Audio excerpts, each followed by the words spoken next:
Good morning. Good morning. That sounded terrible. Not a good start.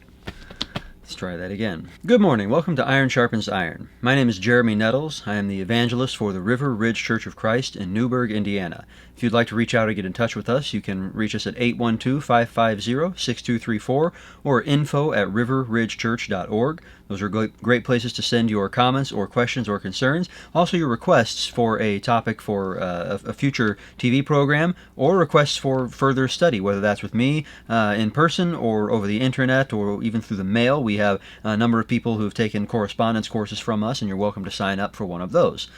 You're also welcome to check out our YouTube channel, youtube.com/River Ridge Church of Christ, and there you can find not only our past TV programs, which all go up right after they air on TV here locally, but also our live stream every week, Sunday morning for Bible study at 9 and worship at 10, and then again Sunday worship in the afternoon at 4. Also our Wednesday evening Bible study, which begins at 7 every week.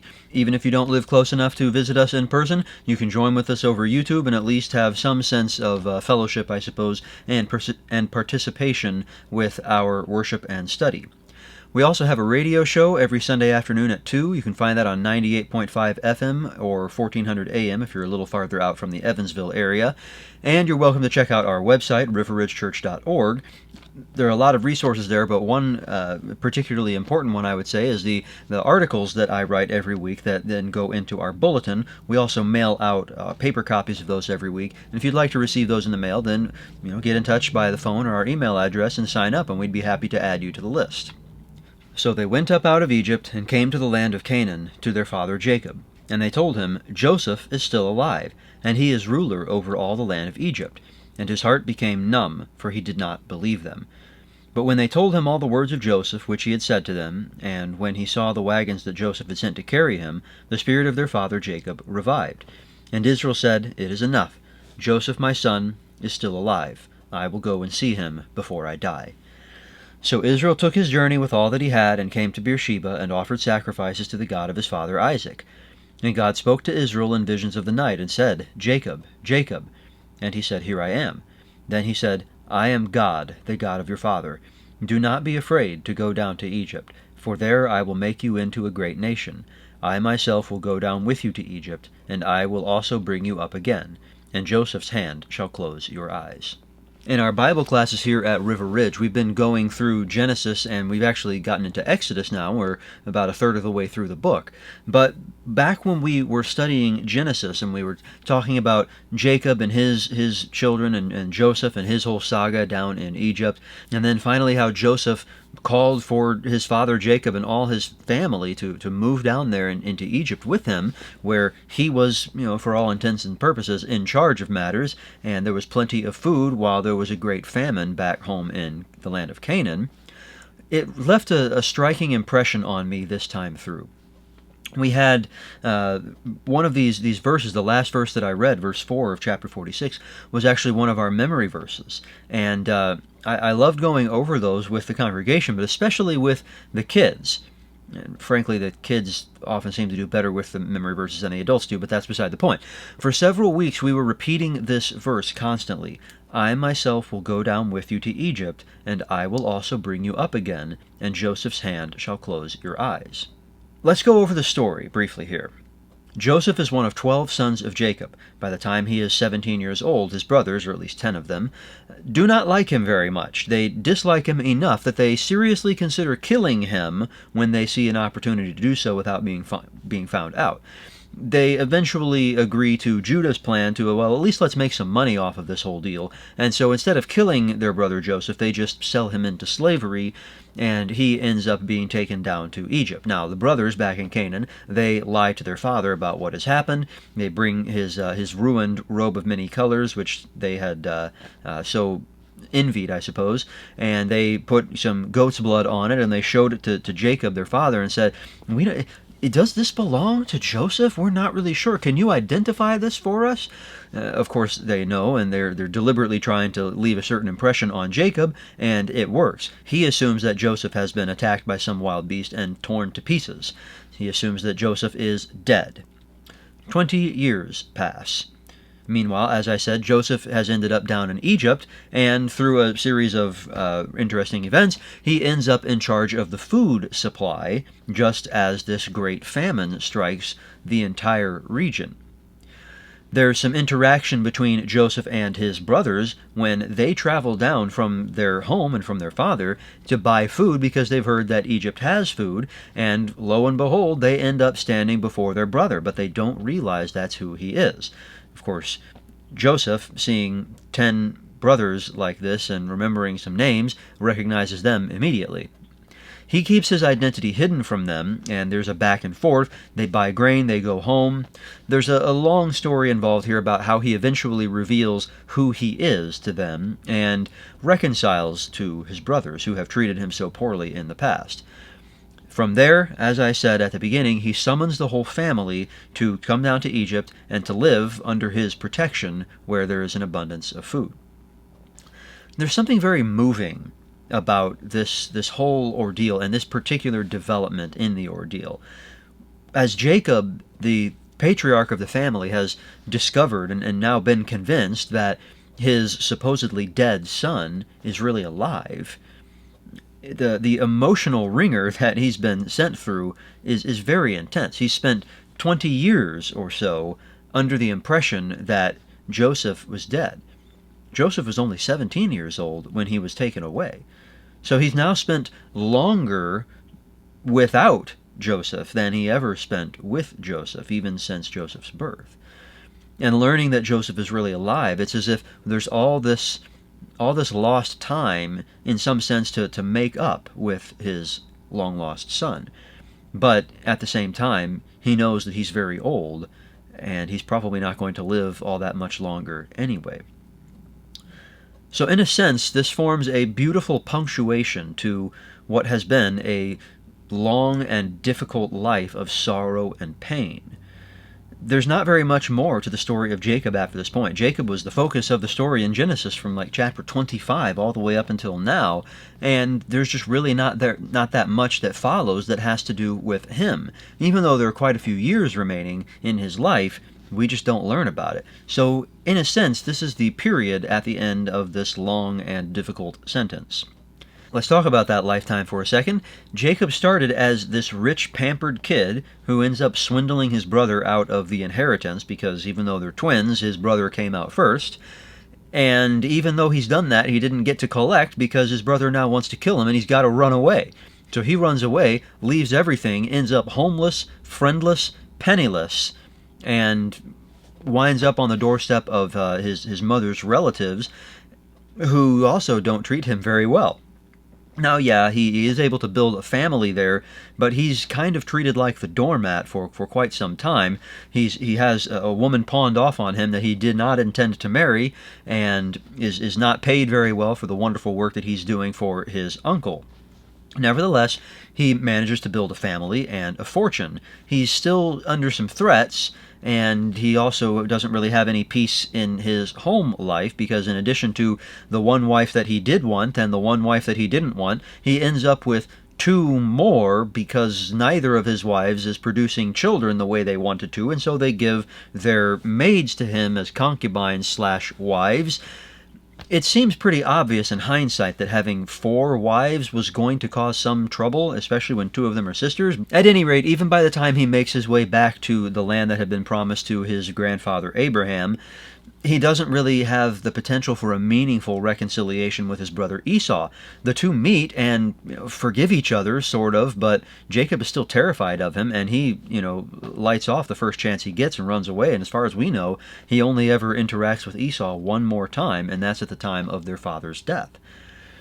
On top of this, the only one of the 4 women that he really wanted to marry, Rachel, ends up dying in childbirth with his final son, Benjamin. So he's lost then his favorite son, Joseph, who was the older son of Rachel, and now he's living through this famine with all sorts of mouths to feed, very many people, dozens and dozens of people, depending on him and looking to him for guidance and for protection, for wisdom. And you can imagine this would be very difficult. And then, surprise. In discovering that Joseph is really alive and being called down, being summoned down to live with him in Egypt, all of his cares are basically removed because of this impending reconciliation. Now, it also comes with some trepidation. He doesn't have to worry about food. He doesn't have to worry about taking care of his family. He doesn't have to worry about that, even that loss of his favorite son. However, the place that he's going is not exactly home. He's never seen it. It's unknown to him, and it's full of risks, even before he gets there. Why is this scene? Why is this scene where God gives him this assurance so moving? Now, I don't mean how is it moving. That's basically what we were just mentioning, right? But why is it that we find that moving? Why is it that this man, in these difficult circumstances, but with this wonderful hope on the horizon, when he offers sacrifices to God and gets a response from God himself, I myself will go down with you to Egypt, and I will also bring you up again, and Joseph's hand shall close your eyes. Why is that so moving? Well, it's moving because we suffer, and we have sorrow, and we have regrets, and we have fears, just like Jacob. And also, just like Jacob, we have hopes of finding comfort. And so through Jacob and the experience of his life, and then where he finds himself at Beersheba speaking with God, we see an extreme, if still physical, version of what we all want for ourselves. We all go through these sorts of trials, not to the extent probably that Jacob had to go through, but we have our own troubles. You have your own, I have my own, and we all want to find that kind of rest and comfort. And we would all love to have this sort of encouragement from God to say, it's okay. Yes, the place where you're going is kind of frightening, but I'm going to go with you, and I'm going to bring you through it. That's what we want for ourselves. But there's even more. We're going to look at a pattern in Genesis and Exodus, elsewhere in the Old Testament, and also in the New Testament.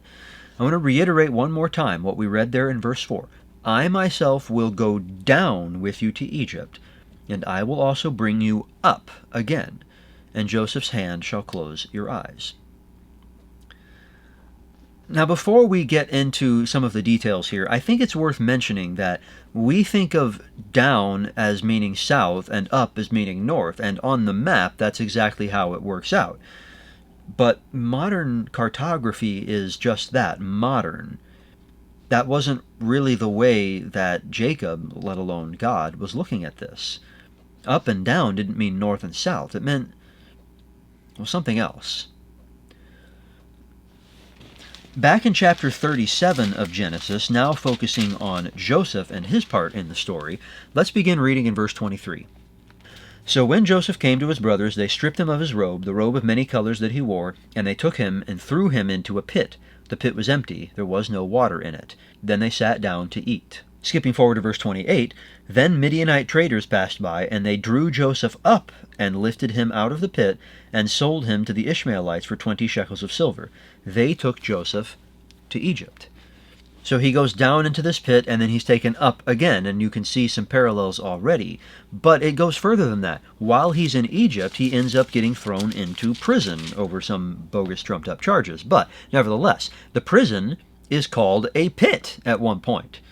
For I was indeed stolen out of the land of the Hebrews, and here also I have done nothing that they should put me into the pit. A pit. So he goes down into the pit there, and then what happens? Eventually, Pharaoh hears about him and his ability to interpret dreams, and he has a need to have a dream interpreted, and so he summons Joseph out of the pit. He summons him back up. And as he is brought up, he is also then elevated in his status. He's elevated in his sort of social standing, for sure. Instead of being an enslaved supposed rapist and political prisoner, now he's second in command of the whole nation. Why did this come about? Well, it wasn't just because Joseph was such a great guy, although he was. It was because God was with him. In chapter 41, let's begin in verse 53. The 7 years of plenty that occurred in the land of Egypt came to an end, and the 7 years of famine began to come, as Joseph had said. There was famine in all lands, but in all the land of Egypt there was bread. And that, of course, brings us to where we picked up. Now the Egyptians are headed down into, metaphorically speaking, a pit. This horrible famine. They're going to have to deal with some very scary things. So it happened with Joseph, it happened with Egypt, it also happens with the nation of Israel. We see this throughout the story of Exodus. For example, in one microcosm of it, you might remember that Moses, after having killed an Egyptian in order to rescue a Hebrew from the Egyptian's hand, he discovered that he was known to be a murderer and decided he better get out of town because Pharaoh wanted to have him killed. He was right about that. So he runs out into the wilderness, and eventually God meets with him and sends him back to Egypt with a promise. "Come, I will send you to Pharaoh, that you may bring my people, the children of Israel, out of Egypt." The idea is you go back into that difficult situation. You might say, go back into the pit, and I'm going to bring you out, as well as the whole nation of Israel.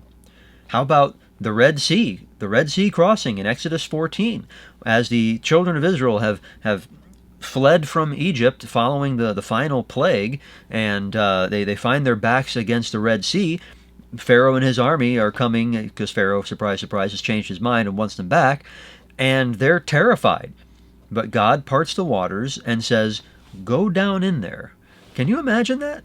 That's a very scary thing to do. To go down into the midst of these waters, with the waters as a wall on your right hand and your left, not being able to see anything physical that's holding those waters back, seeing that, well, for now they're standing, but what's to stop them from falling? When is it going to fall? Are we going to have adequate warning? Are we all going to drown down here? But they were sent down, and God brought them up out again. "And the people of Israel went into the midst of the sea on dry ground, the waters being a wall to them on their right hand and on their left. The Egyptians pursued and went in after them into the midst of the sea, all Pharaoh's horses, his chariots, and his horsemen. And in the morning watch the Lord in the pillar of fire and of cloud looked down on the Egyptian forces, and threw the Egyptian forces into a panic, clogging their chariot wheels so that they drove heavily. And the Egyptians said, Let us flee from before Israel, for the Lord fights for them against the Egyptians." We can see Jesus talking about this in John chapter 10. "For this reason the Father loves me, because I lay down my life, that I may take it up again. No one takes it from me, but I lay it down of my own accord. I have authority to lay it down, and I have authority to take it up again. This charge I have received from my Father." He's specifically talking about his impending death and burial and resurrection. He's saying, metaphorically, I'm going to go down into the pit, and then I'm going to take myself back up. It's not that he needs his Father to give him his life back. He's saying, I have the authority myself, because my Father gave it to me, to take up my life again, and to ascend from the pit into which I will descend. So that's about his physical life in the flesh. But there's even a broader sense in which this is true of Jesus. In chapter 3, let's read verse 13. "No one has ascended into heaven except he who descended from heaven, the Son of Man."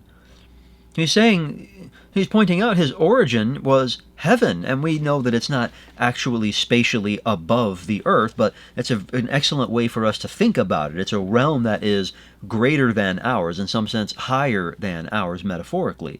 And so he started in the heavens on this higher plane, and he descended to our level to go through all of the misery and the struggling and the suffering that we constantly undergo. In fact, to go through the worst of it, and to die, to be murdered, and then to rise again from the dead. And what was to happen after that? Well, he's going to ascend right back into his former glory. So he starts out on this higher plane, descends to what we might call the pit, and then he ascends again. So it happened with Joseph, and it happened with the nation of Israel, and it happened with the nation of Egypt as well. With the nation of Israel, it happened with Moses, it happened with Jesus. It happens with us too. Romans chapter 6.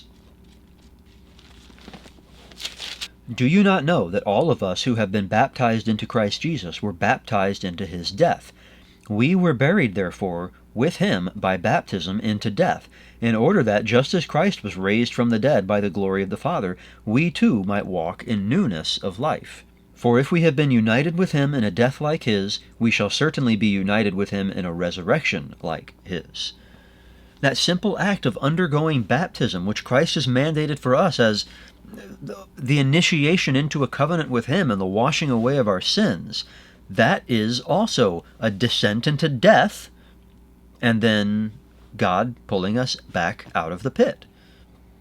We go through that in a symbolic and in a spiritual sense in baptism, but just like with Christ, as he went through that with his physical death and resurrection, and yet there was something even bigger, well, we also have to go through this in an even greater sense. In 1 Peter chapter 1, let's read verses 17 through 20. And if you call on him as Father, who judges impartially according to each one's deeds, conduct yourselves with fear throughout the time of your exile, knowing that you were ransomed from the futile ways inherited from your forefathers, not with perishable things such as silver or gold, but with the precious blood of Christ, like that of a lamb without blemish or spot. He was foreknown before the foundation of the world, but was made manifest in the last times for the sake of you. In this context, the word exile, which he used in verse 17, is intended to evoke the Egyptian captivity and slavery and separation from the homeland. Homeland? What's our homeland if not here? Well, we sing a hymn from time to time, "This world is not my home, I'm just a passing through. My treasures are laid up somewhere beyond the blue." We're to look at heaven as our home, as our real home, and we're just sort of pilgrims in this land. In the time of our exile, we have to live in the pit. We're stuck living in a place that's not our home, and we are encouraged by all around us to behave in ways that are contrary to God's will. We're surrounded by temptation, we're surrounded by fears and risks, and we're supposed to avoid the things that are futile and that are perishable. Why? Because we have been ransomed. With what? The blood of Christ. In other words, we're being told by God, I'm with you down there, and I'll bring you up again. As we go through life, and we often face trials and struggles, and sometimes despair and sorrow and pain and frustration, what has God always promised to his chosen people? I will be with you. Now, he won't follow us into the pit of sin. But even if we ourselves, of our own accord, descend into the pit of sin, if we're willing to reach out, his hand will catch us. He also will not remove every pit from our path from day to day. But when he sees to it that we end up in one, which is not just occasionally but often his plan, he goes with us. How does he go with us? Well, his word is with us, and his love is with us, and his salvation is with us, and his spirit, and his presence, and his providence, and his peace that surpasses understanding. Now, not all these things are tangible. Just like Jacob couldn't feel the presence of God with him as he left the promised land and went down to Egypt. God even designed the entrance to his kingdom to mimic this descent into a fearful situation and then an ascent back into the light. It's to mimic his son's death and our burial with him. The question that I ask you today is, are you willing to obey his instructions? Are you willing to descend into the pit? To do this requires a lot of humility on your part, and it's going to come with a lot of fear. There has to be a recognition of our own guilt and what we deserve and what we face if he doesn't rescue us. It is deeply unsettling to look around and discover that you're in a pit with no way to climb out. It's even more unsettling to willingly descend into that situation and trust that someone greater than you will be there to draw you out. When God's instructions send you somewhere you fear, when his instructions send you into the unknown, are you willing to go where directed? Maybe this means you lose your job. Maybe it means you lose your friends, You lose some money, you lose your pride, you lose some dignity. Joseph incurred all of those problems. He lost everything several times. We're scared of the pits, and we would be fools not to be afraid. But doing what is good and pleasing God and getting out of the pit of sin requires us to face up to that fear. The promise isn't just that if you go into the pit, you'll get a redo, no harm done. No, the promise is that if you willingly go into the pit, God will bring you out, and you'll find that it's better on the other side. The promise that awaits us is so much greater than the promise that awaited Jacob or Joseph or Moses, or at least better than they knew. It's not even close. What they were looking for was a homeland that had been promised to them and to Abraham their father for all generations. There are shades of heaven in that, but they didn't understand it. They were thinking of the land, of the concrete, the physical land. We know there's more than that. God has revealed so much more to us than he did to them. It's not even close to compare the two. They were able to keep the faith. They were able to trust in God and to descend into the pit in faith that he would take them out again. We likewise have to keep facing all of the little pits, all of the little descents into darkness and death and doubt in order to be lifted up. God will do this over and over, and if we stick with him and continue to act out our faith in him, which is to say, we continue to obey him, then he will bring us up at last, one greatest and final time. This is God's timeless promise. I'd like to read, as we wrap up, a selection from Isaiah chapter 43. But now thus says the Lord, he who created you, O Jacob, he who formed you, O Israel, fear not, for I have redeemed you. I have called you by name. You are mine. When you pass through the waters, I will be with you, and through the rivers they shall not overwhelm you. When you walk through the fire, you shall not be burned, and the flame shall not consume you. For I am the Lord your God, the Holy One of Israel, your Savior. Are you willing to obey his directions and walk in a worthy manner throughout your exile on this earth? Are you willing to face the uncertainty and dread of each day, putting your trust in him, following his instructions, whether you like them or not, every day? Have you done it for the first time? Have you come face to face with your sin and impending judgment, and confronted the darkness that lives in you, and subjected yourself to the light of the sun? He'll be with you as you pass through water and fire. And we would love to be there to help at River Ridge. You can call or text us at 812-550-6234 or send email to info@riverridgechurch.org.